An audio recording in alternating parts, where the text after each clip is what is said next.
Hello! నమస్తే అందరికీ. మనం ఎంత పెద్ద సిటీ‌లన్నా ఉండని, ఎంత పెద్ద జాబ్ అన్నా జేయని, అట్లనే ఎంత పెద్ద రెస్టారెంట్‌లన్నా తినని. కాకపోతే మన సొంతూరులో పచ్చని చెట్ల కింద మనకు నచ్చినట్టు వండుకొని తింటే ఉండే తృప్తి మాత్రం ఏ రెస్టారెంట్‌లో తిన్నా గూడా ఉండదు. నేనివాళ అదే జేసినా. మా ఊరికొచ్చిన మంచిగా పచ్చని చెట్ల కింద ఒక నాటుకోడి పుంజును కోసి, అప్పుడే పారినటువంటి ఈత కల్లును దాక్కుంటా, ఆ కోడిని మంచిగా మంటలో కాల్చి, పసుపు పెట్టి చిన్న చిన్న ముక్కలు కొట్టి అదే కట్టెల పొయ్యి మీద కూరండిన టేస్ట్ మాత్రం నెక్స్ట్ లెవెల్ ఉంది భయ్య.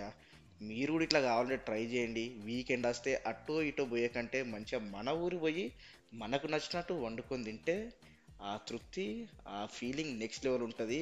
ఇక ఇదంతా వండినాక ఒక మంచి టేకాకు తీసుకొని ప్లేట్లో పెట్టుకొని వేడి వేడి అన్నంలో అప్పుడే ఉన్నటువంటి నాటుకోడి కూర వేసుకొని తిన్నా అబ్బబ్బబ్బా, ఆ రోజు మాత్రం స్వర్గంగా అనిపించింది అనుకోండి. మీకు కూడా ఇట్లా తినుడు ఇష్టమైతే ఒక లైక్ వేసుకొని సబ్స్క్రైబ్ చేసుకోండి. మళ్ళీ ఉంటా.